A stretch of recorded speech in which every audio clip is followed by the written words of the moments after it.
bem interessante aqui. Queria agradecer ao CRP por ter oferecido, assim, de última hora, esse auditório para a gente se encontrar, né, nessa situação tão difícil que a USP está enfrentando, as universidades públicas estão enfrentando, né, e que coloca em xeque todo um sistema de construção e de transmissão do saber que foi construído ao longo aí dos 20 últimos anos, e que nesse momento está realmente ou em xeque, ou a pique, ou sob ameaça, né?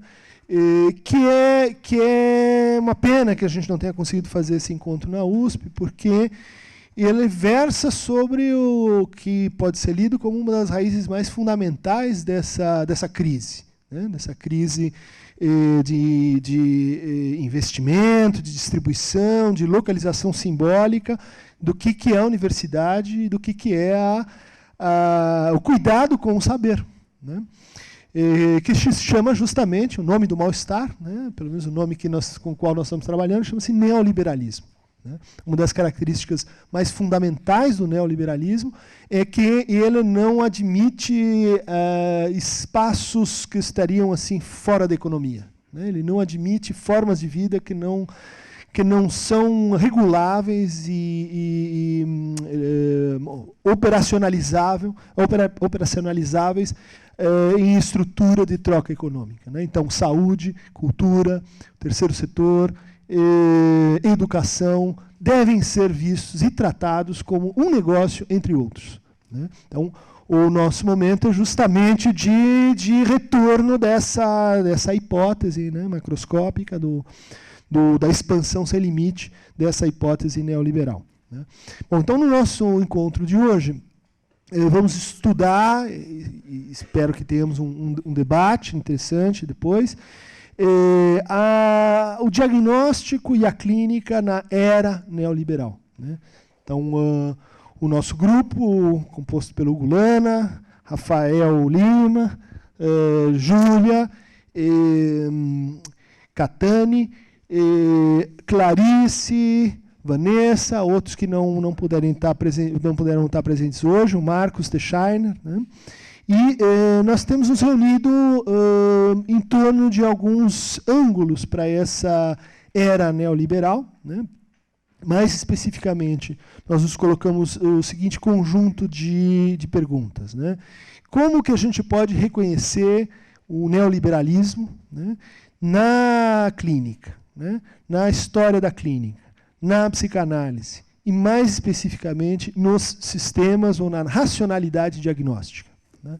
Se o neoliberalismo pode ser pensado como uma psicologia, né, no sentido mais lato e mais extenso, né, como inerentemente amparado, né, num certo modelo, numa certa prática, num certo entendimento, né, do que Boltanski chamou de o espírito do capitalismo. O espírito do capitalismo neoliberal é o espírito psicológico, né? Essa é a hipótese que está por trás da nossa investigação aqui, né? Então, a partir dessa hipótese, da pergunta, nós tentamos especificá-la em contextos mais restritos, né? Então, o Rafael vai abordar como na arqueologia, né, da psicologia, das práticas psicológicas no Brasil, notadamente a partir dos anos 70, né, há uma grande transformação, né, uma mudança, né, dos anos 70, dos anos 80, né, há uma mutação interna às psicologias dominantes, às práticas, né, mais reconhecidas. Será que essa mutação pode ser lida a partir de um momento neoliberal no Brasil? Né? Em que termos, sim, por que não? Né? Isso vai ser, então, objeto dessa investigação, né?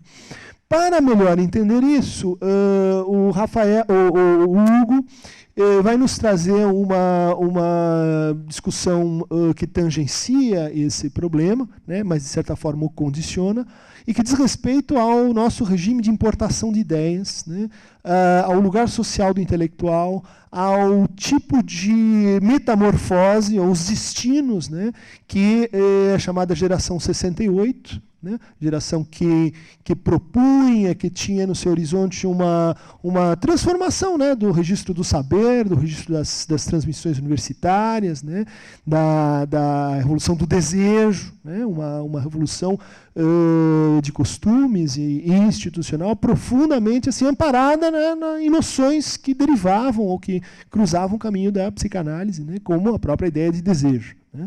Então, o que teria acontecido com esse projeto, né, que se amparava numa política de esquerda, que tinha um semblante de crítica social? O que teria acontecido com esse projeto? Que ele redundou, né, na formação e numa herança, né, inclusive biográfica por parte desses intelectuais, que geraram uma nova geração completamente integrada, né, ao sistema dos CEOs, completamente integrada aos sistemas dos altos escalões do Estado, completamente integrada a um modo de produção e de transmissão neoliberal. Né? Há uma pequena brincadeira, né, que recorrentemente aparece nos jornais americanos, de que para você ser um bom CEO na Europa, faz assim, parte necessária do seu currículo ter participado de maio de 68.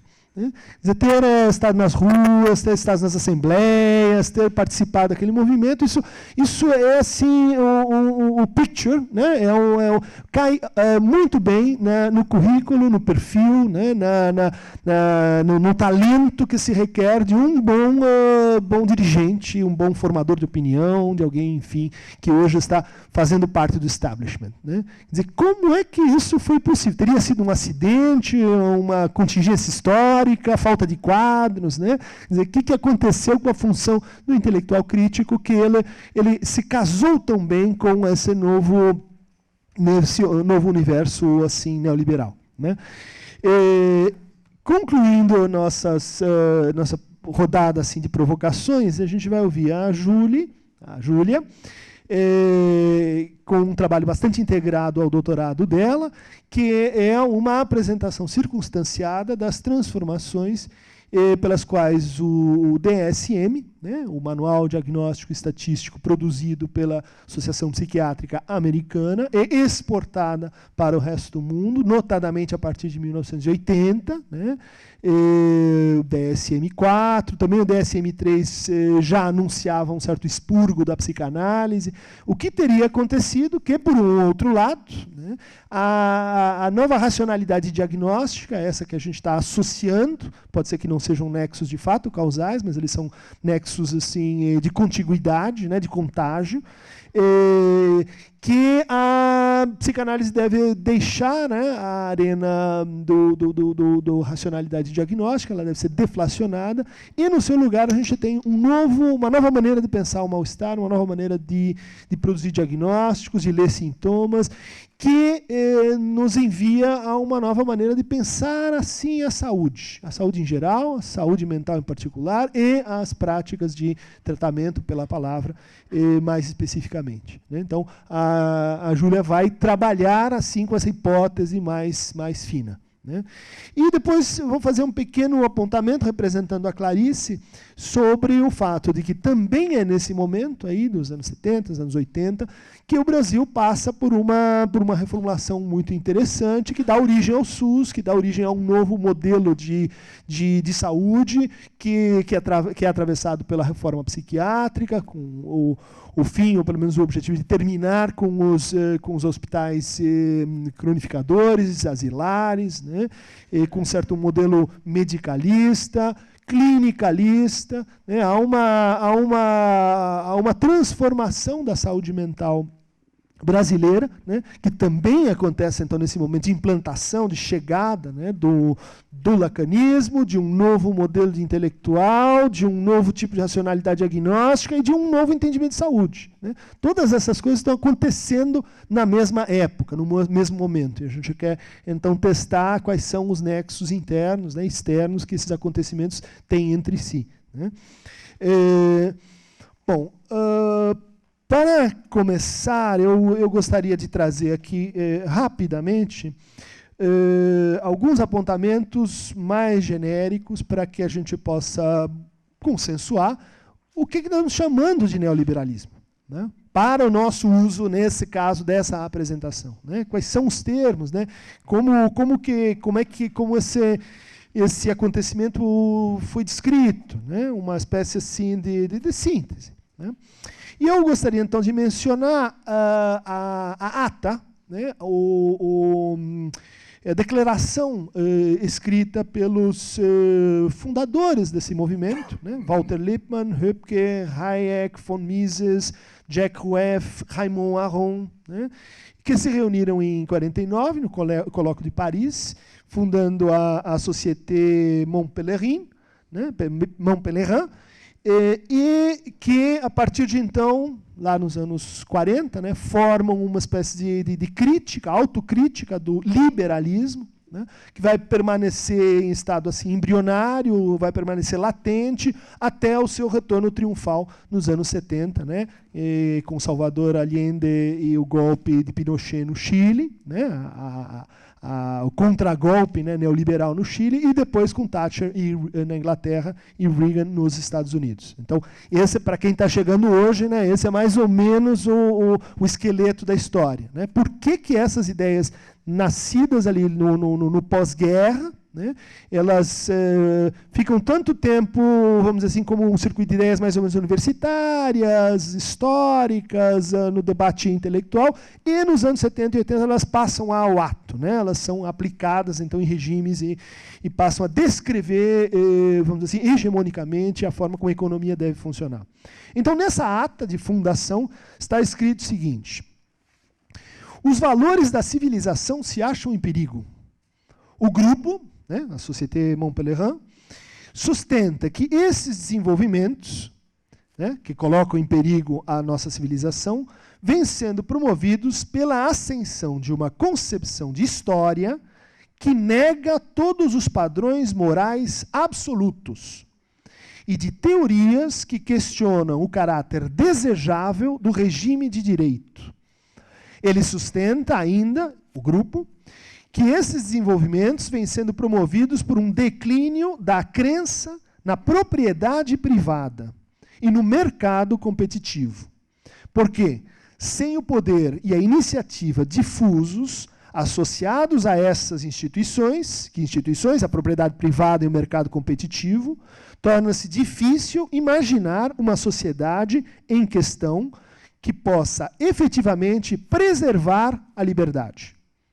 Então, a gente tem 4 traços nessa declaração, né? um fragmento. O primeiro é a retórica do perigo, né? Como se a transformação, como se a civilização estivesse sob estado de ameaça, né? Nós estamos sob ataque, é preciso fazer alguma coisa em função disso. Essa retórica paranoica ela vai permanecer e atravessar sempre a enunciação em torno de a necessidade de reformas, é preciso fazer alguma coisa, estamos à beira de uma crise e assim por diante, como pretexto de que natureza? Psicológica, né? Como estabelecimento de uma espécie de atmosfera consensual de que estamos à beira de um abismo, né? Segundo traço dessa declaração é de que a história, né, uma concepção de história, um certo entendimento de história, que questiona, vejam só, gente, a existência de uma moral absoluta. Não há nenhum prurido, não há nenhuma vergonha em dizer que, vejam só, existem concepções de história que questionam que exista uma moral absoluta, né? Vocês vão dizer, não, mas isso foi matizado, isso não é bem assim, depois do multiculturalismo, depois do relativismo filosófico, enfim, isso depois de 68 não é bem assim, né? Nossa hipótese. Será que lá no início já não estava posta uma certa aspiração, né, de tirania moral, de imperativo vamos dizer assim, de estabelecer uma moral absoluta? É declarado, não é uma interpretação, né? E uma teoria, então uma história que ofende isso, e uma teoria que questiona o direito, né? Como se houvesse então uma moral absoluta e como se a teoria não pudesse questionar o direito. Vejam só as matrizes discursivas do que a gente está estudando. O terceiro traço é que se trata aí de propriedade privada e de mercado competitivo como instituições. né, como instituições que precisam ser assim defendidas, como instituições que são dotadas de uma espécie de naturalidade, né, como instituições que, vamos dizer assim, são plasticamente ordenadas, comandadas, né, postas e dispostas, ofendidas e suspensas ao bel sabor, vamos dizer assim, dos nossos processos de engenharia econômica ou política. Né. O último traço, e com o qual se encerra esse fragmento, é a declaração de que é preciso preservar a liberdade. Né? E para a questão, quer dizer, torna-se difícil imaginar uma sociedade em questão e que possa efetivamente preservar a liberdade. Ou seja, como se a liberdade tivesse dada, como se a liberdade fosse um fato passado, como ela já estivesse disponível para nós e que se trata apenas de, assim, não perdê-la. Né? Isso se fecha com a retórica paranoica, né? Isso se fecha com a ideia de ameaça, isso se fecha com a ideia de que a liberdade é um estado presente. Ela não é um horizonte futuro, ela não é um trabalho, uma conquista, vamos dizer assim, um ideal que seja. Né? A liberdade é dada, ela está aí já, presente, aqui e agora. Né? Bom, dito isso, então, vocês estão vendo, são traços que permitem que a gente reconheça onde e no que consiste o liberalismo. Traços que podem ser operacionalizados. Né? A gente pode associá-los ainda com as 3 condições que Foucault, na biopolítica, estabelece para configurar, pré-definir o que é o neoliberalismo. Em primeiro lugar, ele observa que o neoliberalismo nasce de uma curiosa consciência, né, da insuficiência do projeto liberal, né, mas também de uma consciência de que é preciso resolver um probleminha, né, um probleminha que o liberalismo clássico não consegue resolver e que está impedindo que ele se radicalize. E esse probleminha chama-se monopólio. Então, está na raiz do neoliberalismo uma consciência de que, deixado ao seu próprio mão invisível, ao próprio léu, forma-se essa espécie assim, de sintoma, né, que é a existência de monopólios. Então, o neoliberalismo busca um ótimo de concentração e um mínimo de monopolização. Ele deveria ser uma orientação, né, que luta contra a formação de monopólios. Então há uma contradição espantosa, porque como que uma coisa que nasce para combater monopólios acaba se consagrando como uma teoria que melhor o justifica. Né?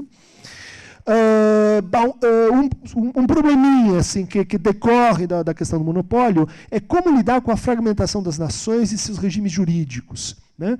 Por quê? Porque a atribuição é a seguinte: só existe monopólio porque os estados nacionais independentes, ainda não suficientemente globalizados, ainda não suficientemente integrados a uma mesma língua, ao mesmo mercado financeiro, ou seja, o problema do local. Né? O local tem suas línguas, suas leis, suas taxas, seus impostos. E com isso ele protege, né, ele tem políticas específicas, né, para diferentes áreas da economia, e essas políticas, então, que são responsáveis pelo efeito de sintoma. Né? Elas estão gerando esses monopólios. Né? Daí, para tratar isso, e aí a gente vai vendo que, de fato, há uma intuição importante no neoliberalismo. Ele parece ser assim a segunda, né, teoria econômica a pensar, de fato, em escala global. Né, a pensar que tudo vai virar um mercado. Bom, primeiro a teoria Marx viu que isso estava no seu horizonte. Mas o neoliberalismo é a primeira concepção que diz: agora dá para fazer, agora dá para acontecer. Isso já vai passar, né, para o estado de realidade. Então, como é que a gente evita o monopólio? Ou seja, tem um diagnóstico e tem um antídoto. Né? É o que se chama, então, nesses autores, de uma prática do como se concorrencial, né? Que respeita o rigor formal do processo. Né?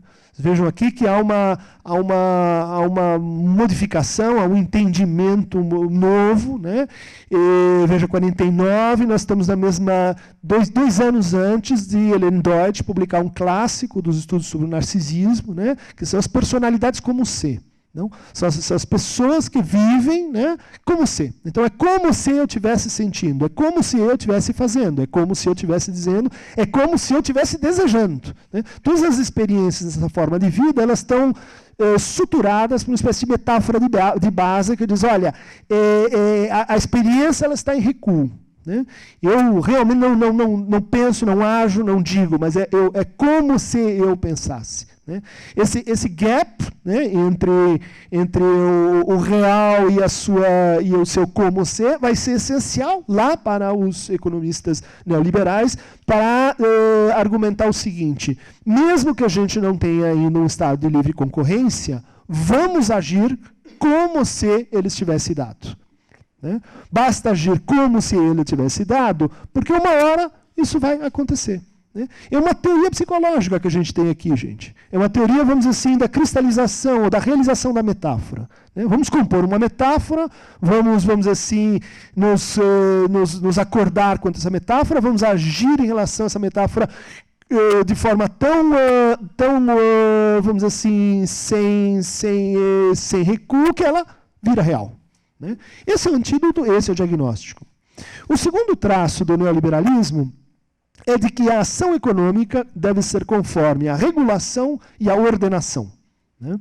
Então, o Estado deve regular e ordenar, mas não intervir. Não, por exemplo, fazer investimentos diretos, não patrocinar a educação, não patrocinar a medicina coletiva universal. Ele apenas regula e ordena, porque ele não é o agente fundamental. O agente fundamental é o mercado. Né?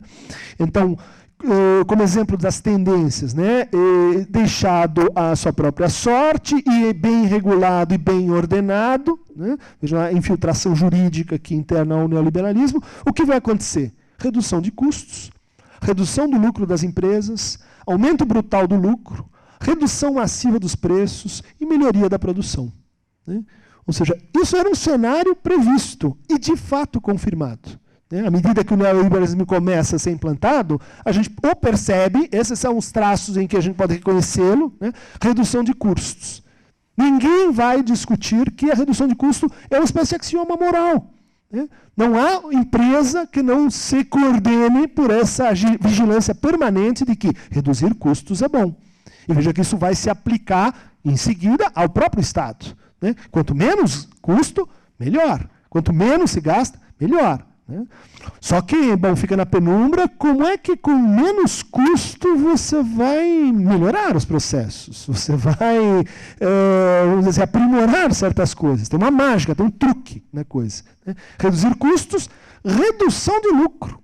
Né? Quer dizer, você deve espreitar um lucro assim a médio prazo, longo prazo. Né? Você deve ser forte o suficiente para aguentar a pressão e ganhar menos. Por quê? Porque assim você elimina seus concorrentes. Né? Terceiro traço, aumento brutal do lucro. E aqui a gente tem os dados impressionantes, né, colhidos pelo David Harvey, né, nesse trabalho que é uma referência assim, para nós em neoliberalismo enquanto teoria econômica, né, neoliberalismo, história e implicação. E ele mostra assim, uns dados realmente chocantes, que acho que dá para ler para vocês, né? Que patrimônio líquido das 358 pessoas mais ricas do mundo em 1996 foi igual à renda combinada de 45% dos pobres da população mundial. Ou seja, 2,3 bilhões de pessoas ganhavam a mesma coisa possuíam a mesma coisa que os 358. São 3 vezes essa sala, né? 4 vezes essa sala. Né? Segundo ponto, as 200 pessoas mais ricas do mundo mais do que dobraram seu patrimônio líquido nos 4 anos anteriores a 1998, para mais de $1 trilhão. Os ativos dos 3 maiores bilionários alcançaram, na época, um valor superior ao PIB de todos os países menos desenvolvidos. Estamos falando agora de três pessoas que possuem um patrimônio maior que todos os países subdesenvolvidos. Né?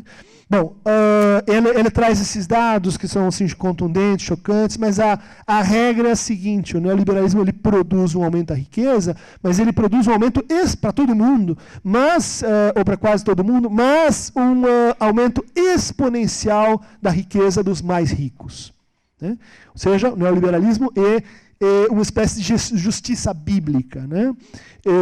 Como dizia Mateus, aos que muito têm, mais lhe será dado. Aos que pouco têm, e mesmo esse pouco lhe será tirado. Né? Ela estava falando da fé, mas apliquem no nosso contexto, vocês vão ver que o neoliberalismo é uma prática, vamos dizer, Mateus era um coletor de impostos, né? É uma prática, vamos dizer, atualíssima do ponto de vista teológico. Né? Bom, esses são exemplos, então, das tendências. O exemplo de regulação são as políticas de crédito e de desemprego. Né? Exemplos de políticas de ordenação são o que os neoliberais chamam de moldura, né? Que são os sintomas dos sintomas. Quer dizer, uma vez aplicado isso, a gente vai ter esses efeitos e nós vamos ter alguns novos problemas. Né? O primeiro problema é o que fazer com a migração da população. Né? Vejam só lá, 49. O que vai acontecer quando os ricos ficam muito mais ricos? Né? Nós tínhamos um problema. O problema é como que a gente dissolve o local, como a gente integra o local no global. Né? As taxas, os impostos e etc. Agora, você tem que fazer isso, mas você não pode permitir ao mesmo tempo, você vai criar um problema que é o movimento das populações. As populações vão querer vir dos centros mais pobres para os centros mais ricos. E aí? É aí que você liberou o funcionamento do capital, né, em 24 horas, 7 dias por semana, mas você não pode liberar o movimento dos átomos, né, os átomos dotados de vida, né, dos corpos. Como fazer, então, isso é um sintoma já previsto, como fazer para que o dinheiro circule, mas as pessoas não? Né? O outro problema, né, o que fazer com a exigência que esse sistema exige porque de onde vai vir o incremento, né, do capital, né, do universo financeiro. Então, todas as empresas passam a ser empresas também financeiras, a partir dos anos 80. Né? Em vez de produzir e ganhar dinheiro com a produção, você, eventualmente, as grandes corporações, elas podem ter prejuízo por um tempo muito grande. Por quê? Porque o negócio se tornou, para todo mundo, um negócio financeiro. Então, se você tem para participar do jogo financeiro e se manter nele, o seu negócio vai continuar, mesmo que você, vamos dizer assim, não consiga produzir com excelência. Mas, no fundo, a hipótese vão sobreviver aqueles que possuem o domínio da técnica. Né? Ou seja, isso depende de aprendizagem e educação. De onde ela vai vir? Né? Como que vai se produzir esse incremento de pesquisa, de educação, de qualificação, se todo o resto converge contra isso? Né? Problema. Finalmente, há um último sintoma que seria assim: será preciso uma mutação do regime jurídico.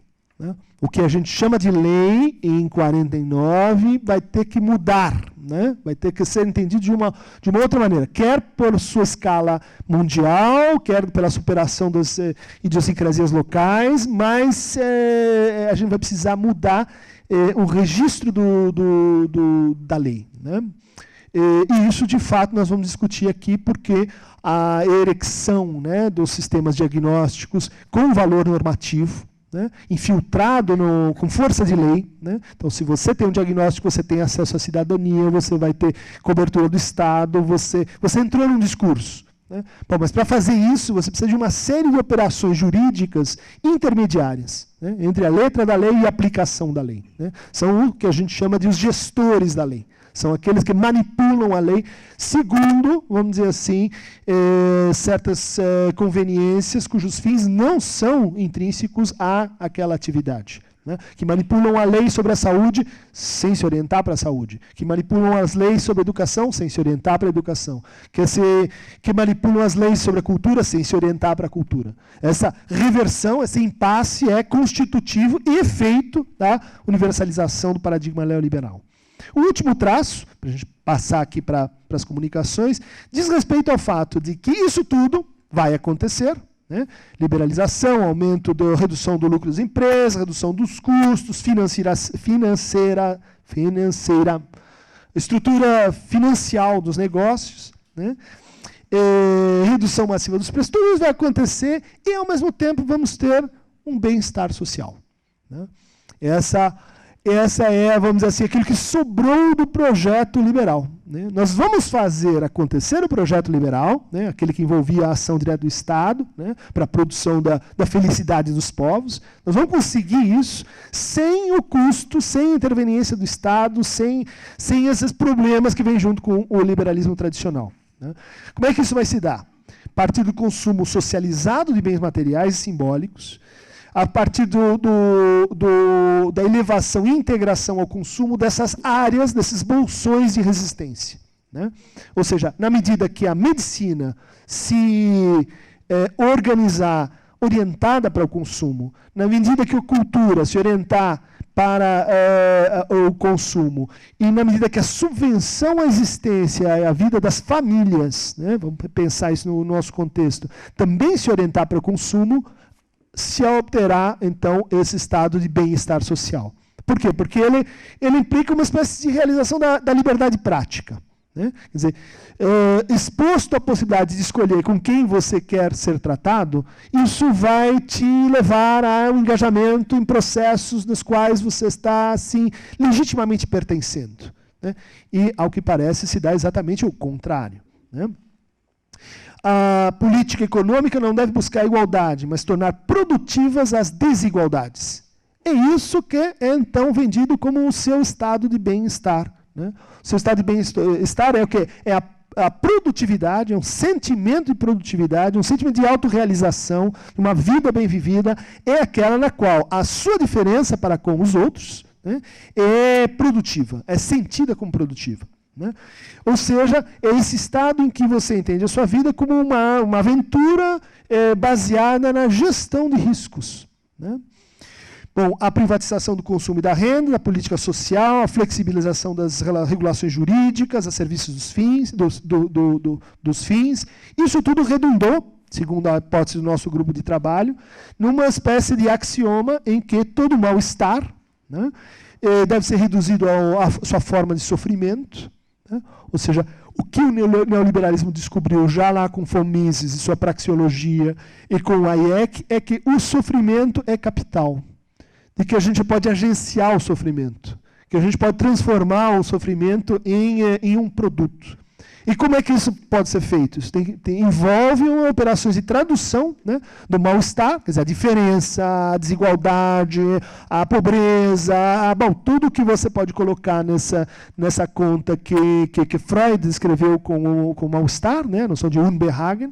Tudo isso é um imenso oceano ainda não desbravado, ainda não conquistado, ainda não colonizado, né, porque pode ser transformado em sofrimento. E uma vez transformado em sofrimento, há um subproduto para isso, que são os sintomas, né? Então, hoje, como o Nelson estava me contando, há empresas nos Estados Unidos que oferecem para quem tiver capital, né, a possibilidade de criar doenças, né?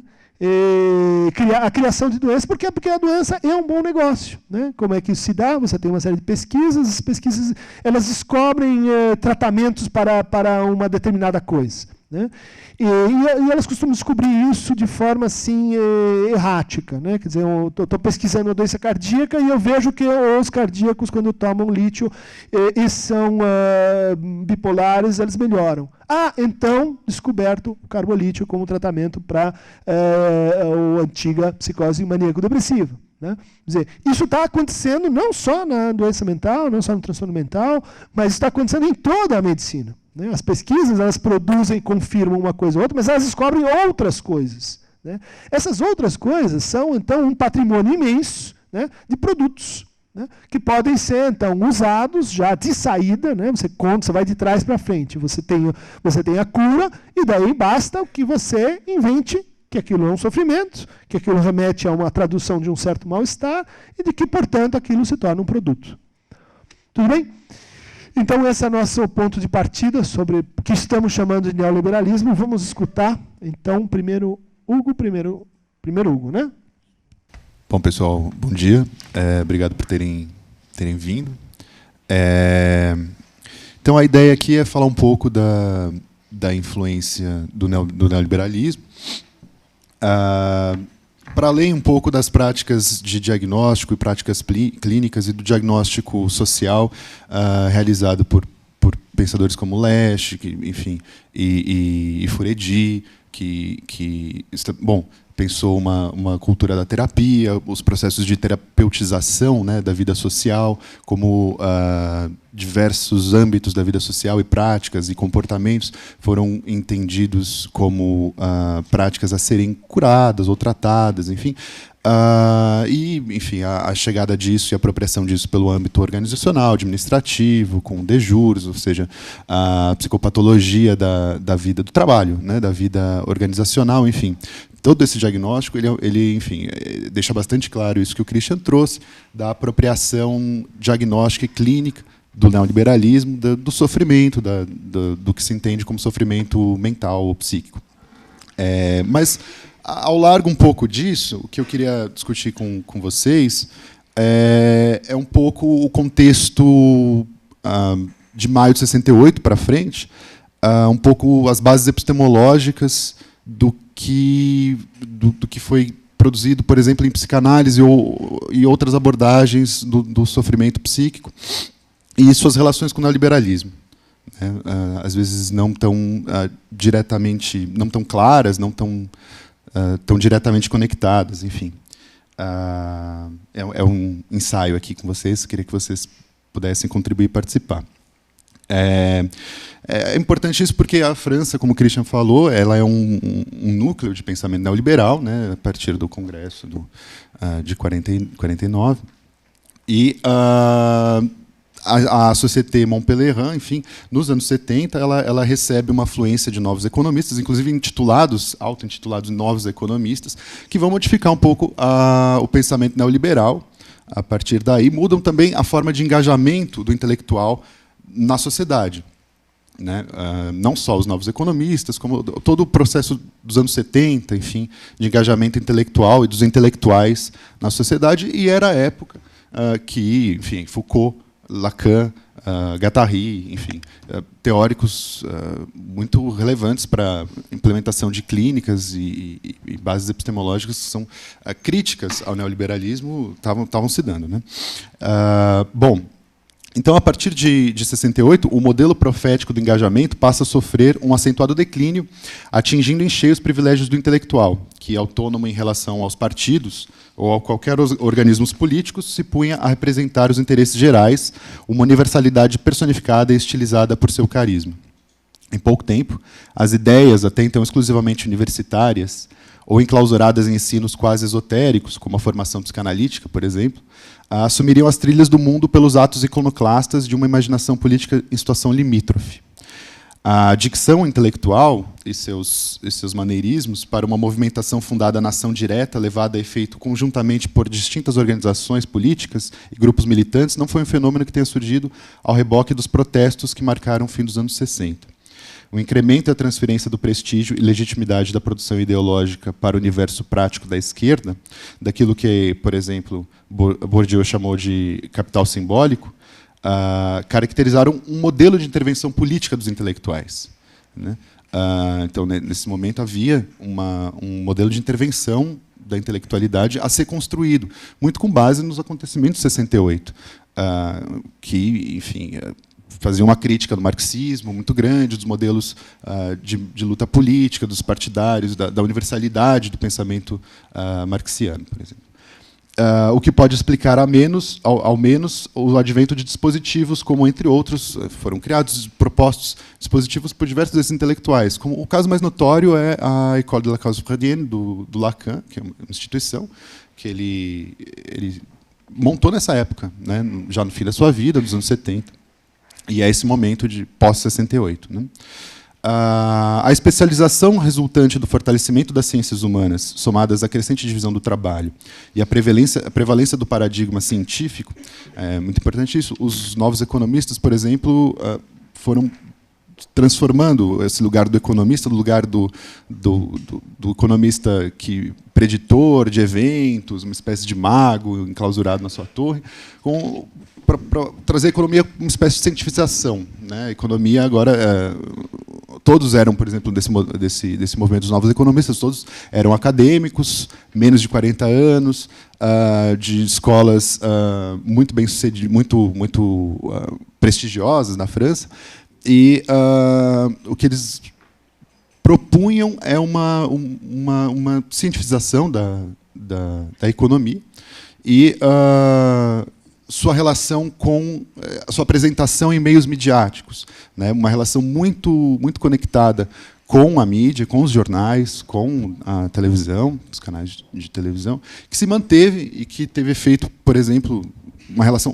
Novos economistas, não é à toa o nome, eles escolheram com base em duas influências, os nouveaux philosophes, os novos filósofos, que também emergiam nos anos 70, enfim, e que tinham essa relação midiática e que depois, como eu vou apresentar mais para frente, foram completamente absorvidos ou se engajaram, né, em políticas neoliberais, enfim. A maioria deles muitos deles apoiaram o Sarkozy, a eleição do Sarkozy, a intervenção na Síria, enfim, uma série de posicionamentos políticos razoavelmente, ou talvez não, mas, enfim, aparentemente conflitantes com a posição assumida em 68 e imediatamente depois, né? Bom, a especialização resultante do fortalecimento das ciências humanas, somadas à crescente divisão do trabalho e à prevalência do paradigma científico, condicionou o cenário em que o engajamento profético dos intelectuais veio a ser substituído pelo modelo que conciliava o saber localizado e a luta política concreta, estabelecidos mutuamente por limites estratégicos particulares, o intelectual crítico especializado, ou, como Foucault chamava, o intelectual específico. Essa espécie de crise do engajamento da década de 70, quando já não se tratava mais das contradições da militância, mas da responsabilização construída e tematizada pelo mercado editorial dos testemunhos dos ex-maoístas, por exemplo, franceses, e do efeito Solzhenitsyn, né, que escreveu um livro chamado O Arquipélago Gulag, e que, nos anos 70, teve um impacto imenso com a chegada na França dessa ideia de que o regime soviético produzia gulags, né? Enfatizavam a resistência aos riscos expostos por todas as ideologias de esquerda. Essa responsabilização antitotalitária constituía uma espécie de confissão coletiva da culpa, todavia somente autorizada aos ex-militantes que haviam sido capturados pela inovação revolucionária e que, portanto, poderiam dar testemunho de sua força e ilusão. É então que surge, por exemplo, o grupo de jovens intelectuais franceses oriundos da extrema esquerda maoísta, com os nouveaux philosophes, os novos filósofos, composto por André Glucksmann, Jambet, Lardreau, Bernard-Henri Lévy, que depois veio a se tornar uma figura muito controversa na França até hoje. O The Observer escreveu um artigo ano passado sobre ele, intitulado Porque Todo Mundo Odeia o Bernard-Henri Lévy, e Jean-Paul Dolé, que se auto-intitulava Os Novos Filósofos. São os chamados filhos de maio de 68, que, passado pouco mais de uma década, quando o militantismo reflui, tratam de repensar os fundamentos da respectiva ilusão revolucionária maoísta ou trotskista. E, afinal, descobrem o discreto charme do liberalismo conservador, que lhes confere uma grande notoriedade midiática. Na versão produzida pelos nouveaux philosophes, a politização da subjetividade transformou-se, assim, em vigília e controle, apresentadas como partes integrantes de uma ética de combate contra todos os totalitarismos, que o Christian estava falando. Curioso que alguém como Glucksmann, que em 2007 apoiou publicamente a candidatura do Sarkozy à presidência, e mais tarde dizer-se satisfeito por desiludir as pessoas que me colocaram uma etiqueta que nunca escolhi, a etiqueta neoliberal. Ou a etiqueta de militante revolucionário, em maio de 68. Né? Essas duas cabem, ou couberam muito bem a mesma figura.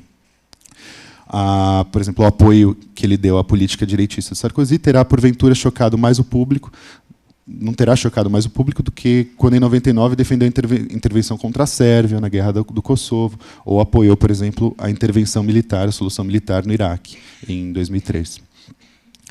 A tradução lesiva do legado de 68, na medida em que sua lógica de culpabilização total interdita aceitar a ambivalência de nossa história e bloqueia toda reconciliação com a parte positiva de nossa tradição. Mais ainda, em sua constante procura por indícios de novos fascismos, de totalitarismos latentes, os nouveaux philosophes distorceram os dilemas da subjetividade militante, equiparando as experiências da França da década de 60, por exemplo, com as da China, sob a Revolução Cultural. O maoísmo francês manteve o anti-intelectualismo original, mas despojava-se de qualquer referência a um espaço laboral intensivo, tópico fundamental na economia imaginária que defendia a ideologia maoísta chinesa. Ao invés disso, tinha uma injunção sectária que, desde seu início, já revelava uma tendência subjetivante. Não é à toa que tenham vindo de ex-maoístas, particularmente, de ex-alunos da École Normale Supérieure, a impostação de um discurso culpabilizante em fenômeno editorial de massa. Vendia-se muitos livros desses autores. Foi, por exemplo, a fundação da EFP, da École de la Cause, da École Freudienne de Paris, que absorveu, foi durante essa fundação que se absorveu muitos dos militantes maoístas que frequentavam os seminários do Lacan, por exemplo. E que pode-se argumentar que encontrou nesses militantes uma excelente renovação dos seus quadros, através de uma implementação de práticas formais de transmissão da psicanálise, de transmissão de certo modelo de transmissão da psicanálise, certo modelo de engajamento na psicanálise de transmissão e de validação do que seria um analista, enfim, né, com dispositivos formais. Essa renovação se deu através de um processo de padronização de práticas de ensino e de aferimento da entrada de um indivíduo, por exemplo, no círculo de analistas. Muitos desses ecos dessa geração, desse espécie de paradoxo que aconteceu nos anos 70, de crítica do engajamento militante dos partidos, enfim, e da militância francesa, podem ser verificados em outros efeitos assim mais anedóticos, como, por exemplo, a leitura neoliberal que se faz de Foucault, recente, né? Ou a penetrância do pensamento do Guattari, apontada por alguns no exército israelense, por exemplo, né, em procedimentos de invasão de território, de territorialidades, enfim, sujeito e considerações sobre o sujeito, enfim. É nesse contexto que surgem os novos economistas. Em 77 foi oficialmente criada esse grupo de novos economistas, não só baseada no nome dos nouveaux philosophes, mas na Nouvelle Cuisine também. É bem curioso. Usar esse label tem um objetivo de comunicação, tem um objetivo claro de penetração na cultura, na mídia, e adquirir uma boa audiência para além do campo acadêmico. Ou seja, tratava-se então de se fortalecer no campo acadêmico, todos eram doutores, enfim, faziam pós-doutorado em Harvard. Mas, para além desse enraizamento acadêmico, tratava-se de conquistar os meios midiáticos, né? Tanto o projeto dos Nouveaux Philosophes quanto dos Nouveaux Économistes tinham isso como objetivo, né? É até hoje muito clara a vinculação e amizade editorial com editores, grandes editores e grandes donos de veículos de mídia com esses intelectuais. Bom, eu teria mais a falar aqui dos Nouveaux Économistes, mas acho que é importante notar como que esse movimento realizado nos anos 70, né, e com consequências desde então, acho que a gente pode pensar como isso chegou para a gente no Brasil, né, esse movimento de apropriação, especialmente da psicanálise. O Rafael vai falar um pouco agora para a gente sobre isso.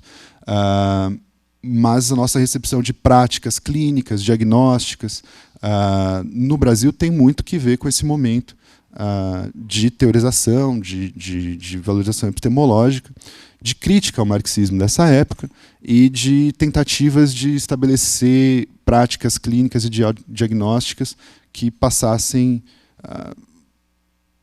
não só por uma expansão, uma transmissão, no caso do Lacan, por exemplo, uma transmissão, uma formação de analistas de escolas em diversos locais. O Brasil foi um caso, né, onde a psicanálise chegou. Mas de possibilidade de transmissão disso através de práticas formais, né?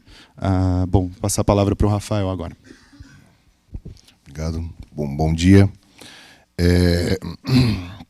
Eu vou, então, né, falar sobre a recepção da psicanálise a partir dos anos 60 até a redemocratização e lançar algumas hipóteses a respeito das especificidades da racionalidade econômica no Brasil para a determinação de práticas clínicas e diagnósticas, né? Bom, apesar do nosso debate aqui estar sendo sobre os anos 60, né, dos anos 60 para frente, eu vou precisar fazer um recuo para falar dos primeiros momentos da recepção da psicanálise no Brasil, porque certas coisas que acontecem desde, se a gente quiser tomar as aulas que o Juliano Moreira dava em 1899, né? Não há registro documental disso, mas como um dos primeiros momentos aí de recepção da psicanálise no Brasil, um momento em que a interpretação dos sonhos é quase contemporâneo, né?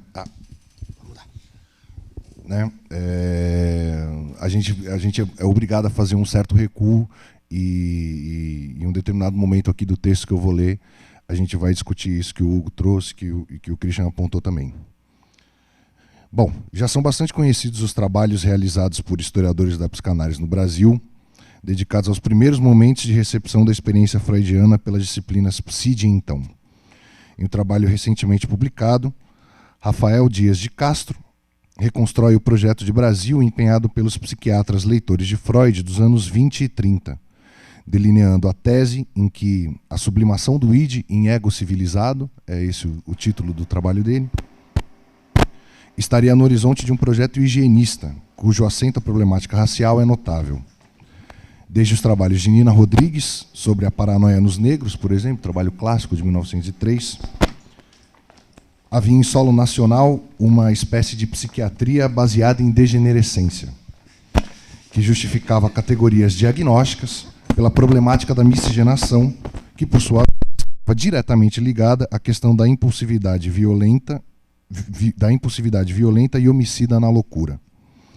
Um suposto primitivismo era o solo do debate sobre a causalidade da doença mental e da loucura, que relacionava a tese então vigente da inferioridade física e psíquica na negritude com a questão urgente da criminalidade no contexto pós-abolicionista da virada do século XIX para o XX, né? Já na década de 10, com os trabalhos do Juliano Moreira, tido aí por alguns historiadores como o primeiro grande divulgador da psicanálise no Brasil, mas também Henrique Roxo, Franco da Rocha, aqui em São Paulo, no centro do Hospital de Juqueri. Apesar de se manter a continuidade entre psiquiatria, e psicanálise ortodoxa, colocando ortodoxa mais do ponto de vista conceitual do que propriamente clínico, né? A recepção clínica da psicanálise teve uma história um pouquinho diferente, vou falar dela também. Freud já passa a ser lido como um ainda discreto, mas importante antídoto contra a herança da degenerescência. Seria nesse período que a psicanálise aparece marcada pelo forte teor cientificista, pois, ao mesmo tempo em que declinava o convite a pensar em as bases etiológicas da doença mental por meio da raça e da questão climática, esses autores faziam com que a psicanálise correspondesse ao projeto de ciência adequado para a governamentalidade proposta no período. Experiência distinta, mas contemporânea, é a da recepção do freudismo pelo modernismo de 22. A experiência estética promovida por Mário e Oswald de Andrade não poupará referências a Totem e Tabu, vou falar uma coisa que é bastante conhecida, enquanto uma qualificação direta do método antropofágico. É nesse contexto que nasce a singular e profundamente brasileira expressão Freud explica, característica nossa. A potência explicativa da psicanálise aqui não era de cunho clínico no sentido estrito do termo, mas sobretudo era canibalizada pela literatura modernista, enquanto recurso capaz de fundamentar uma espécie de desidentidade nacional, ou seja, ao contrário do projeto dos psiquiatras psicanalistas que lhe avizinhava, o primitivismo da experiência estética modernista é o próprio motor crítico contra a naturalização ou reificação do dito caráter nacional. No entanto, nosso Macunaíma não terá fôlego crítico diante da pauta da moralização dos costumes na era Vargas. Essa recusará a pecha pansexualista do freudismo à brasileira, que lhe precedera para adentrar no discurso educacional, como em Porto Carreiro. Ele dizia, né, a Lúcia Valadares, um historiador da psicanálise, recupera isso, né? O Porto Carreiro diria que a psicanálise seria a ciência que faltava ao empirismo da pedagogia, mas também no paulistaníssimo episódio chamado Durval Marcondes. Nesse discurso educacional, era estratégico centralizar a questão freudiana da sexualidade enquanto uma maneira de lidar tanto com a dimensão orgânica quanto com a dimensão psíquica, uma vez posto o compromisso social de manter a antiga tese do primitivismo, mas agora visando uma profilaxia da neurose, não tão distante, na verdade, daquilo que Freud ele mesmo trouxe em seu texto Moral Sexual Civilizada e Doença Nervosa Moderna. Os anos JK, fazendo um salto aqui, fortaleceriam 50 anos em 5 a psicanálise institucionalizada, a tal ponto que, ao longo da ditadura civil-militar, ocorreria um aparentemente inusitado fenômeno que ficou conhecido como o boom da psicanálise, popularizada nas camadas médias altas e altas dos grandes centros urbanos, graças a uma distância segura da ideia geral de que o tratamento psicanalítico era coisa de gente louca, né? A psicanálise, ao longo da história, conseguiu ir se distanciando desse tipo de caracterização. Distantes, enfim, do higienismo, do canibalismo e do pedagogismo, as instituições de psicanálise que garantiriam a tão aguardada verdadeira psicanálise em terras tupiniquins, pela portaria do oficialismo, agem na mesma moeda nesse período histórico como guardiães da ordem, uma referência aqui ao trabalho da Cecília Coimbra.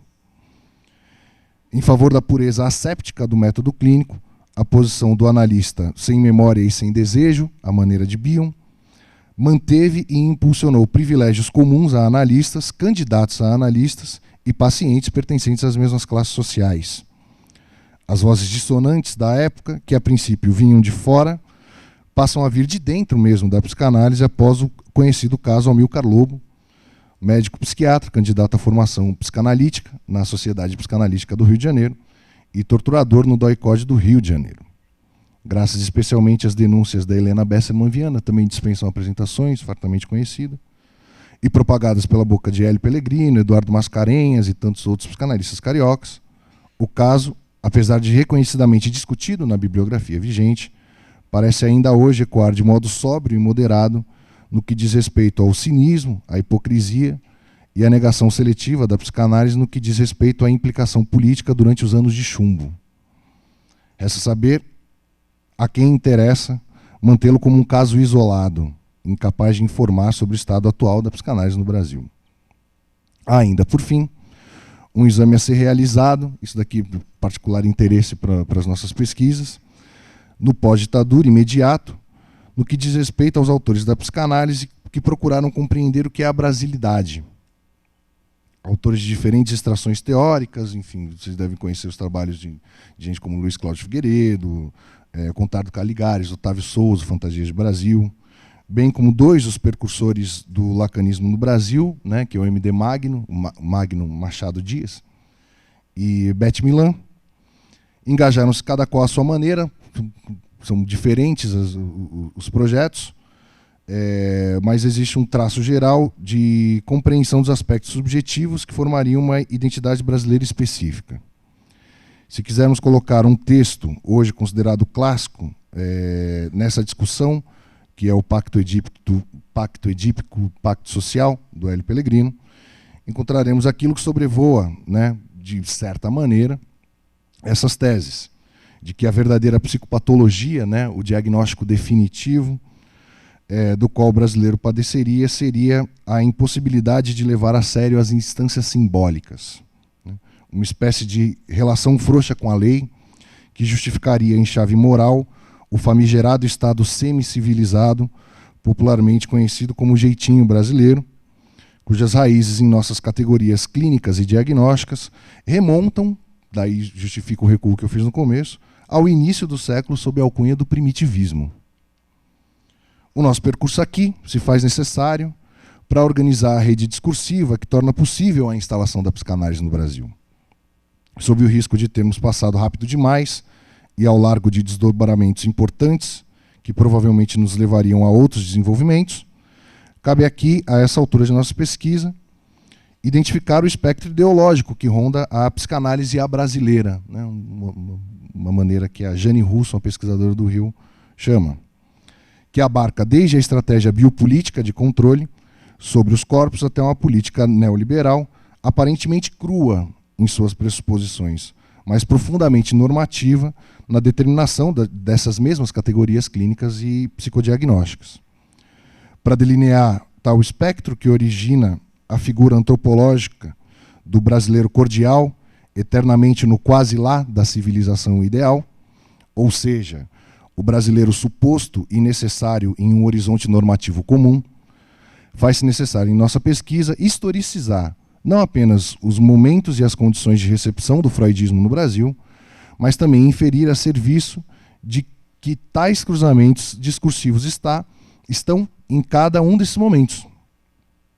De qualquer modo, o sincretismo, uma figura que eu recupero dos trabalhos do Christian, que configura a ideia de que a psicanálise representaria um tipo de progresso civilizatório em relação a um alusivo estado de barbárie pulsional a que todo brasileiro está submetido, pela raça e pelo clima, na meta primordial, e pela relação frouxa com a lei, na meta minguante, pode parecer de imediato uma ideia ultrapassada, mas, no entanto, vale recuperar a história para compreender, de novo, né, a que tipo de segregacionismo a instalação da psicanálise no Brasil esteve a serviço.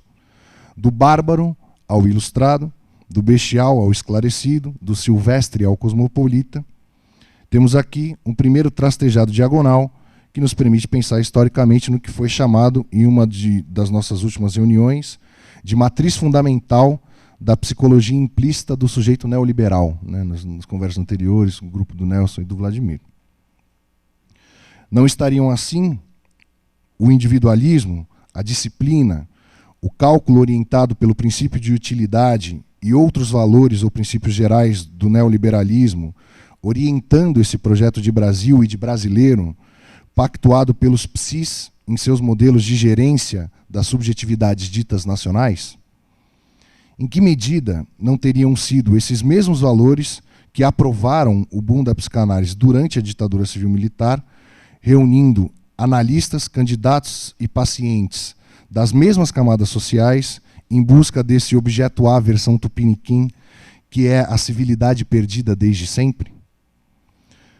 Cabe ainda ao menos lembrar que, mesmo sem concluir, as pesquisas da Associação Brasileira de Psicanálise, que hoje é a FEBRAPSE, né, Federação Brasileira de Psicanálise, que fez uma pesquisa em 96, um dado curioso, mostrava que 42% dos analistas dos círculos IPIstas da IPA tiveram sua renda diminuída nesse período. Primeiramente, é preciso reconhecer que nos anos 90... eu fico me perguntando como é que chegaram esses dados, né? Preciso recorrer melhor às fontes primárias. Primeiramente, é preciso reconhecer que nos anos 90 vimos, né, um processo que se deu ao longo dos anos 70 e 80, que foi uma pulverização das práticas clínicas no Brasil, né, um pouco na linhagem do que o Christian estava dizendo no começo. E vão se destacar nesse período a gestalt terapia, o psicodrama, as terapias comportamentais e as terapias corporais e bioenergéticas de extração reichiana, pós-reichismo e também o neo-reichismo. Cada uma delas poderia ser lida à luz dessas perspectivas que a gente está recuperando neoliberais. A disciplina do corpo pela tomada de consciência corporal, a atuação psicodramática como possibilidade catártica de expurgação dos afetos em via direta e célere, né? O princípio de utilidade atuante na previsão e controle do comportamento a ser modificado, reforçado ou extinto. No entanto, O que mais nos interessará aqui não serão as particularidades teórico-conceituais de cada modalidade psicoterapêutica que se avizinhou, né, que se avizinhava à psicanálise, mas, sobretudo, mapear como cada matriz clínica responde em seu horizonte de cura aos anseios neoliberais. Se fosse possível aqui fazer um experimento, esboçar uma confrontação entre a psicoterapia voltada à vivência e à expressão emocional, a catarse psicodramática, o programa esquemático do método behaviorista e a psicanálise de longa duração, em termos de duração e objetivo de um tratamento, não seria difícil perceber que se espera de cada um desses tratamentos coisas distintas em termos de eficácia e excelência da experiência. Não será por acaso que a diversidade das psicoterapias se torna no Brasil tão vasta entre os anos 70 e 90. Algumas em ambiências avessas a formalizações e institucionalizações ligadas a movimentos de contracultura, especialmente pelas raízes aí de suas criações, pensando especialmente na gestalterapia, no psicodrama e no próprio raichismo, e outras enclausuradas em práticas de si a si próprias ao individualismo neoliberal, né? E aí nisso a gente tem um quadro, um mapa muito curioso, bem Brasil, né? Psicodramas de centros culturais públicos e hospitais psiquiátricos ligados à luta antimanicomial, a educação sexual libertária dos haitianos em programas da TV Bandeirantes, behaviorismos de instituições médicos hospitalares baseadas em evidências e psicanálises de consultório. Uma miríade de psicoterapias de acordo com o gosto do cliente. Logo, nesse largo espectro, entre o ouro da análise e o cobre da sugestão, né, para fazer um jogo com a metáfora do Freud, que não poderia ser mais evidente aqui, as consequências para os contratos terapêuticos, né, vejam que a expressão sintagma é contrato terapêutico, são também mediadas por esses elementos da racionalidade neoliberal.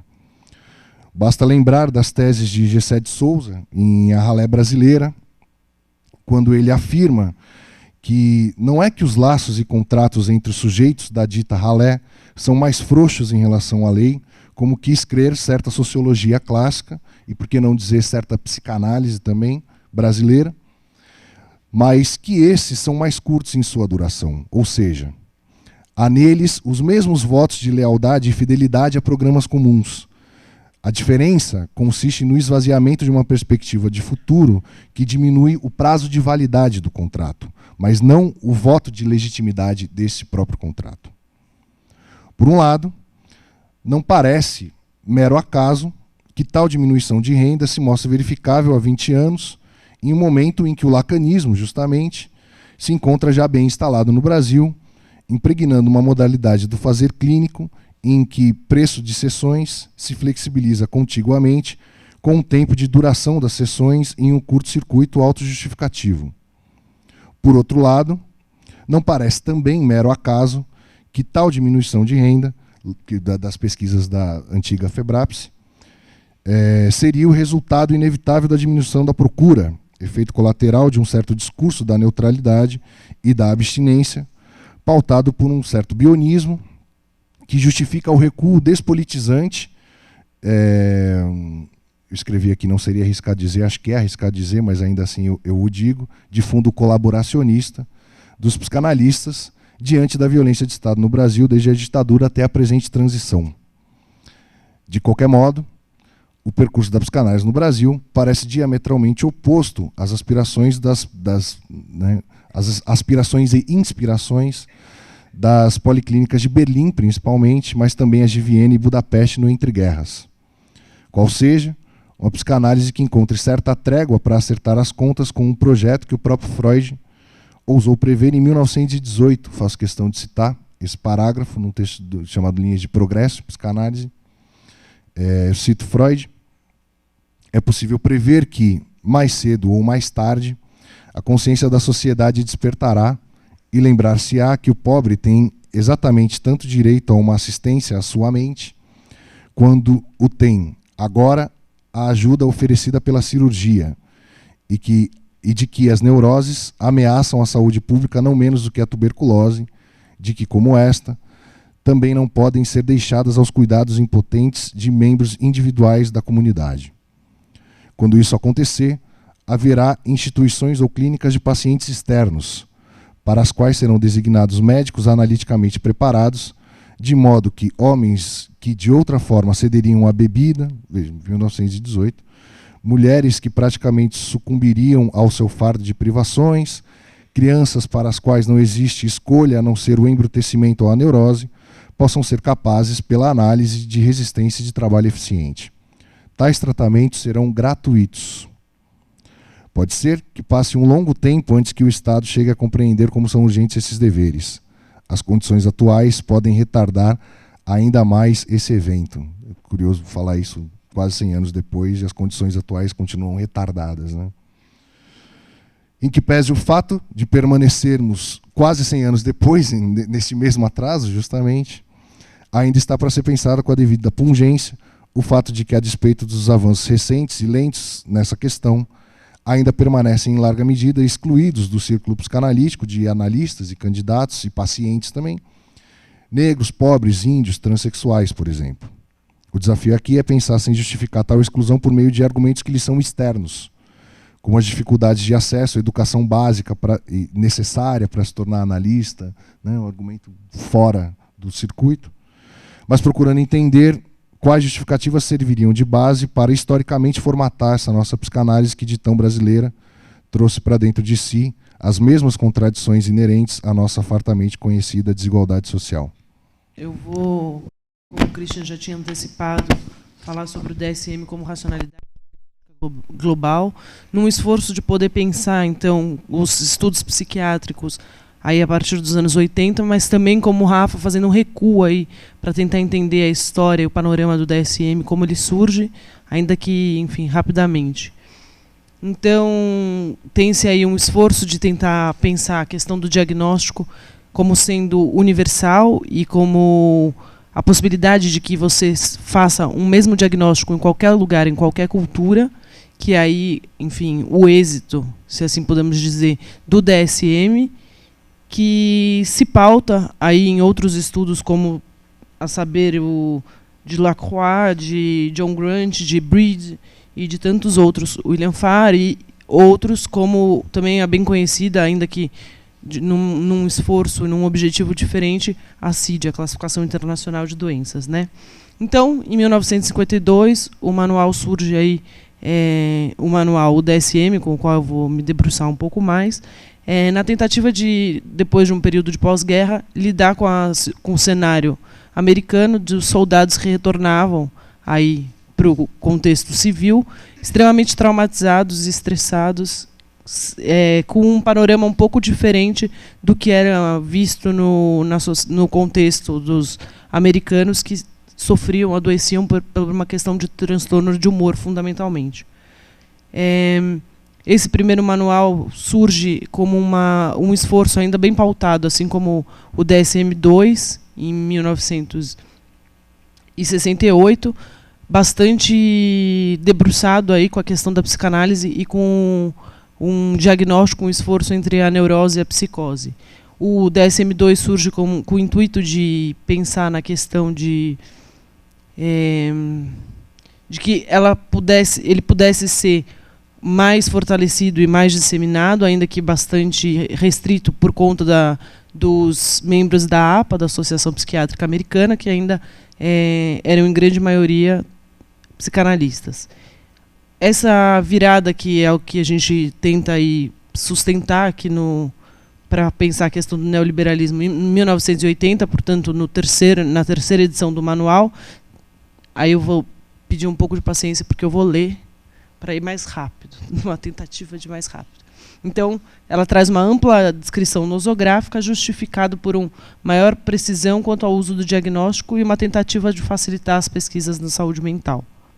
E aí, nesse sentido, eles evitam eles dizem evitar, porque eu vou sustentar que, em parte, isso não acontece, qualquer termo ou conceito que aluda à questão da psicanálise e tentando pensar num esforço mais evidente entre o normal e o patológico.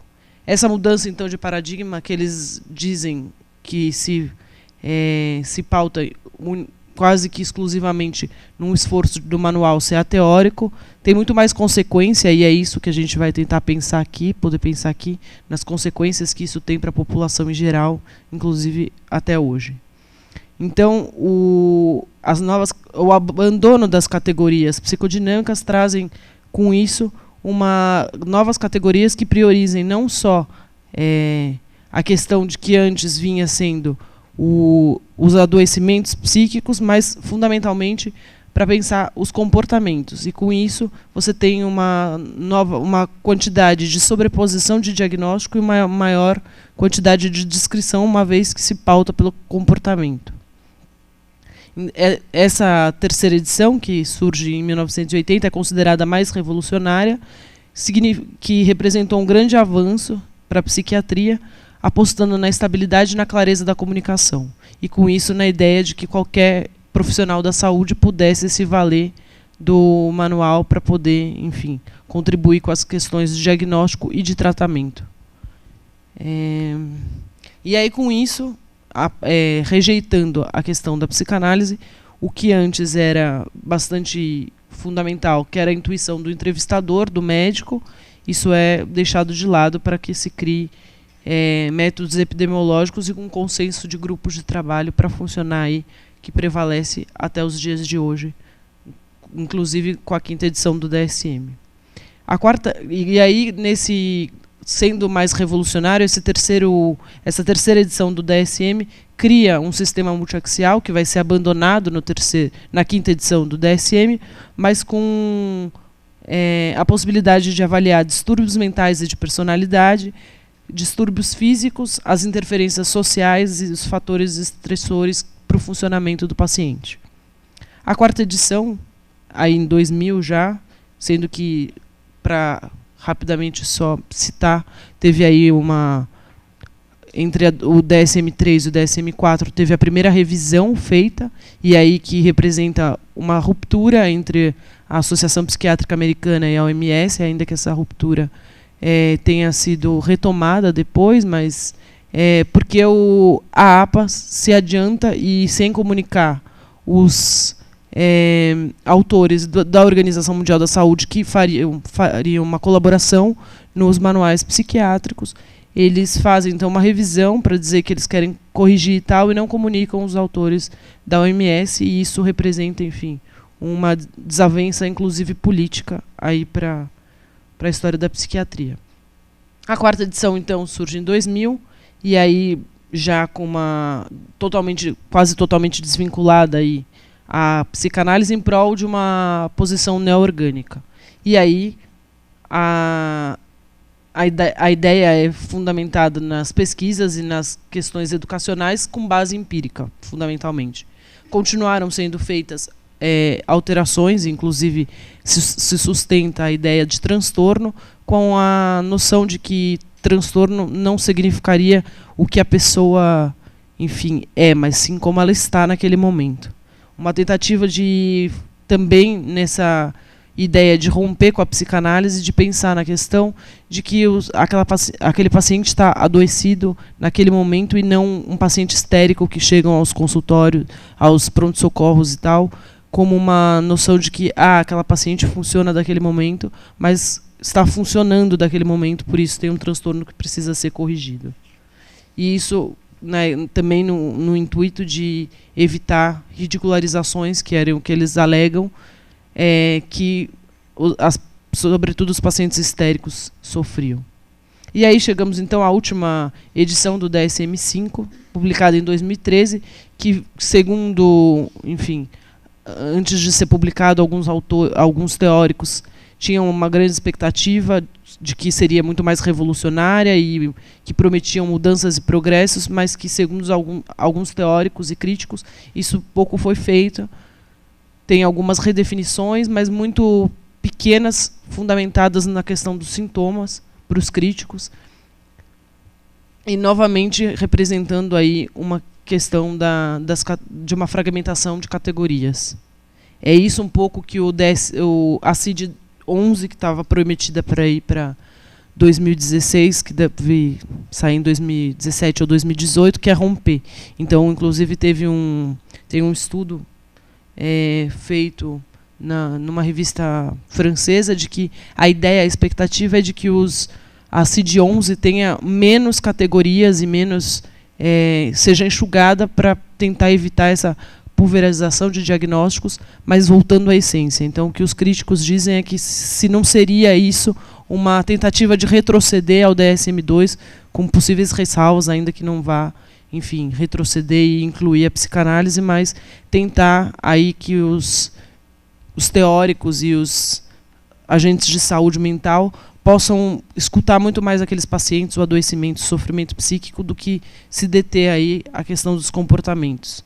Mas, um pouco para justificar essa coisa da psicanálise, ainda que o manual se julgue teórico, eles têm aí sobretudo no DSM-5, mas já no DSM-4, um capítulo que chama outras condições que podem focar a atenção clínica, que é o que diz respeito à questão de conflitos psíquicos, noções de inconsciente. Esses termos e essas palavras podem ser encontradas nesse final desse capítulo, ou mesmo em glossários, que acaba sendo quase expurgado, enfim, fica no final, e que poucos teóricos e profissionais da saúde acabam visitando. As alterações sofridas pelo manual articulam-se a contexto histórico e científico. Trata-se, portanto, de um momento no campo da neurologia que vinha sendo desenvolvido de modo significativo, bem como a indústria psicofarmacológica. Aí, para dizer que eu vou, nesse momento, fazer uma passagem para pensar na questão crítica e do neoliberalismo, tendo feito esse panorama e pensar nas consequências que o manual teve. A preocupação centrava-se no cuidado para que as pessoas não mais adoecessem, pois geraria ônus a uma sociedade de consumo ao afastar as pessoas do trabalho. Quanto antes se fizesse o diagnóstico e medicasse o paciente, maiores eram as chances dele rapidamente retornar ao emprego. Portanto, pode-se dizer que não importa tanto do que sofre o sujeito, a história do mesmo e as dificuldades que o levaram àquele quadro.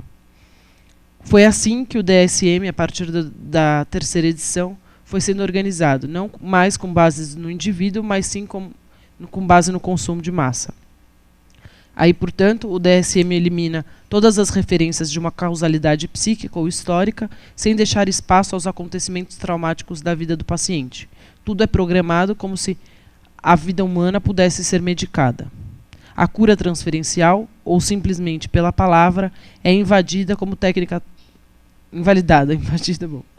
Como técnica terapêutica. O manual passa a ser definido por oposição, uma vez que nos momentos os autores tinham sido acusados de criar uma necessidade sem real demanda de psicoterapias. Até o final dos anos 70, uma relativa unidade psicopatológica prevalecia. A psiquiatria clínica europeia se enriqueceu graças aos aportes trazidos pela psicanálise e pela psicologia. As trocas interdisciplinares se dividiram em compartimentos somente depois dos anos 80, e de uma maneira infundada, uma vez que o objeto da psicopatologia continuava sendo o mesmo. Com o tempo e os avanços nas pesquisas, a tendência é que os conhecimentos e as teorias devessem ser reformuladas frequentemente. A expansão dos meios de comunicação e o acesso facilitado às informações pela mídia interferem na produção de sintomas e diagnósticos, levando a interrogações dos processos.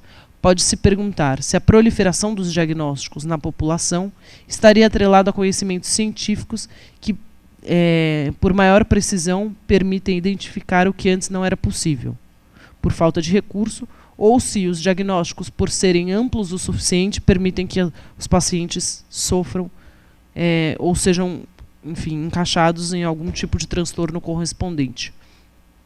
A nova tentativa tecnológica e psicofarmacológica de incômodos e sintomas antes toleradas não pode resultar numa banalização do diagnóstico e uma classificação precoce de uma doença sem ser este exatamente o quadro? Hoje, os pacientes chegam à consulta já com um ou mais diagnósticos uso de várias medicações e, não raro, com as próprias hipóteses de doenças oriundas e lidas da internet. Os pacientes encontram um modo de pertencer à população, de receber um nome e, com isto, a sensação de que alguém conhece e entende o seu mal-estar. O reflexo disso são sujeitos cada vez mais dependentes das opiniões dos médicos e especialistas para gerenciar as suas vidas, sua saúde e a educação de seus filhos. Em que medida esses diagnósticos podem estar conexos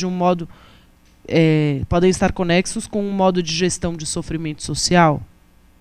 Aí, só para título de exemplo, a depressão, que é um quadro que cresceu, e aí a gente se vale da depressão como um quadro que cresceu aí exponencialmente nos países industrializados. Hoje, nos Estados Unidos, 5% da população é diagnosticada com depressão, sendo que há 20 anos esse índice era de 1,5%. Em 2012, no mundo, 350 milhões de pessoas receberam um diagnóstico. Um número que nos leva a uma série de questões fundamentais para a nossa proposta. Será que a relação entre a liberdade individual e a depressão, nos termos do neoliberalismo, é uma contradição ou há uma correspondência dos fenômenos de tal modo que o neoliberalismo produz sintomas? Um quadro como este indica um fenômeno social novo, próprio às formas contemporâneas de subjetivação? Será que este é um dado empírico novo que as ciências médicas apenas descrevem como novidades diagnósticas? Ou seria esta uma descrição que corresponde às práticas discursivas de um neoliberalismo que não apenas governa os vivos, mas também os seus sofrimentos? Nossa proposta segue a linha de raciocínio segundo a qual quadros de sofrimento como esses não são isolados do modo de racionalidade nos quais estão inseridos. Paralelamente a este processo de constituição e elaboração da racionalidade diagnóstica, observa-se uma passagem gradual de um quadro que prevalecia ligado às patologias ligadas à neurose, berço diagnóstico da psicanálise, para aqueles que são filiados às chamadas patologias narcísicas. O narcisismo é uma categoria que, bem como entendida por Freud, presta a diferentes processos majoritariamente ligados à constituição do eu, do que prioritariamente a uma patologia em si, que a partir da década de 50 se populariza, o termo passa a ser, enfim, mais corrente. O reflexo social são indivíduos traumatizados no pós-guerra que se sentem diminuídos e receosos em estabelecer relação com o outro. Portanto, a consequência disso é que gradativamente tornam-se necessárias essas questões de serem tratadas e, portanto, incluídas no DSM, sobre a rubrica de transtornos narcísicos e personalidades. Nota-se, portanto, a relação de fenômenos individuais articuladas a acontecimentos sociais. O abandono da psicanálise enquanto paradigma utilizado no manual relaciona-se também a fortes pressões de movimentos sociais que combatiam uma ideia bastante disseminada acerca da consideração da homossexualidade como patologia. Nesse sentido, pode-se reconhecer um momento de despatologização do próprio manual que terá como consequência um fenômeno bastante complexo, tal como o reposicionamento da questão da patologia, do transtorno, e o abandono, mas apesar disso, o abandono anunciado da psicanálise, aí, como eu disse, operando como matriz aí no final da questão dos manuais. Para a racionalidade psicopatológica no neoliberalismo, cada um dos potenciais sintomas contidos antes como histeria, e aí, a saber, o caráter teatral, algumas modalidades de depressão, apatia, catatonias, personalidades histriônicas, dissociação, transtornos somatoformes ou questões alimentares, são categorizadas em transtornos distintos, criando comorbidades ou síndromes para justificar a ocorrência de um fenômeno em um mesmo indivíduo. A passagem estrutural para um paradigma sintomatológico permite tratar de eventos específicos ancorados no contexto no qual se encontra inserido, possibilitando que ele reconheça o seu mal-estar diante dos pares e que o trate do mesmo modo, de forma rápida, para retornar ao ambiente social, abdicando de sua individualidade e, por que não, de sua subjetividade. No entanto, a consequência é que situações nas quais não há ressonância com seus sofrimentos, são vividas como deslocadas ou como incompatíveis, e, portanto, devem ser extirpadas para que seja permitido retornar ao coletivo. E é isso que o DSM-4, um exemplo disso é o DSM-4 para o DSM-5, com a questão do luto patológico, que diminui aí de 3 meses, 1 ano, para 15 dias. Então, se você perde um ente querido em 15 dias não superado, merece atendimento psiquiátrico. Nas edições do DSM há uma certa flutuação das categorias clínicas que nos leva a pensar que, apesar de o neoliberalismo gerar e gerir o sofrimento, há também uma espécie de resistência dos sujeitos para se enquadrarem completamente nessa gestão das formas de vida. Essa multiplicidade de categorias parece inerente à lógica neoliberal da gestão do sofrimento, que deixa de calcar-se em patologias estáveis e passa a ofertar diferentes transtornos que se alteram ao longo do tempo quanto coexistem da maneira mais fluida possível em um mesmo indivíduo. Os movimentos sociais ganhos significativos nas políticas de identidade não conseguem se depreender por completo da lógica do manual. Portanto, a sexualidade, que é a questão da patologização que eu disse, da homossexualidade como transtorno a partir dos anos 80, com o esforço do movimento gay norte-americano, parece ter produzido um efeito na contemporaneidade que se ganha no sentido de se tirar a homossexualidade como patologia, transforma-se numa explosão de categorias identitárias, como atestam as siglas LGBTTIS, enfim, que eu já não sei mais. Observamos que, se a crítica às configurações sociais discursivas calcada na identidade e na identidade patológica opera efetivamente no sentido de produzir um deslocamento no reconhecimento de grupos sociais que antes eram excluídos, como os casos dos gays, dos trans e tal, etc. Essa mesma crítica opera na multiplicação de identidades sociais que são novamente reinseridas na lógica do capitalismo contemporâneo, mas sem que os próprios sujeitos muitas vezes se identifiquem como tal. É significativo que Foucault constitua uma passagem de análises do neoliberalismo enquanto gestão das formas de vida, movimento que constitui formas ambíguas de subjetividade, as quais Foucault explora enquanto momento crítico. Desse modo, levantamos a hipótese de que o território da saúde mental, outrora central para as pesquisas Foucaultianas, ainda pode conduzir a uma problematização relevante da subjetividade, pois é ali que diversas estratégias da formação do sujeito aparecem como centrais. Podemos ver isso se descrevermos 2 tipos específicos de sofrimento que o neoliberalismo produz. Por um lado, uma necessidade de identidade, por outro, uma flexibilização das formas de identidade. Assim, o importante é que o sujeito, de algum modo, crie uma identidade, seja ela qual for. Um exemplo disso é o privilégio que se deu no narcisismo, enquanto um quadro geral de identificação do sofrimento social. Sofre-se tanto por um excesso de identidade quanto por um déficit. O que importa é que o sujeito se coloque num modelo de normatividade, mesmo que isso signifique que se possa passar de uma identidade a outra. Até o DSM-2, a noção de sofrimento era determinada a partir da neurose da psicose e, portanto, de uma perda ou não de um contato com a realidade. A partir do DSM-3, o que é fundamental é que se identifique qualquer tipo de mal-estar e assim se prevalece. Dependendo da intensidade desse tipo de sentimento, torna-se possível dizer qual o nome dessa experiência. Em outras palavras, a questão da intensidade do mal-estar é fundamental, pois será ela que determinará o nível e o tipo de patologia da qual o sujeito adoece. No entanto, mesmo que esta experiência não seja intensa, um tipo de intervenção se faz necessária, de modo que uma demanda de tratamento do mal-estar, em sua origem, seja colocada como horizonte possível. Assim, o que se pode dizer é que se antes havia uma maior flexibilidade das categorias,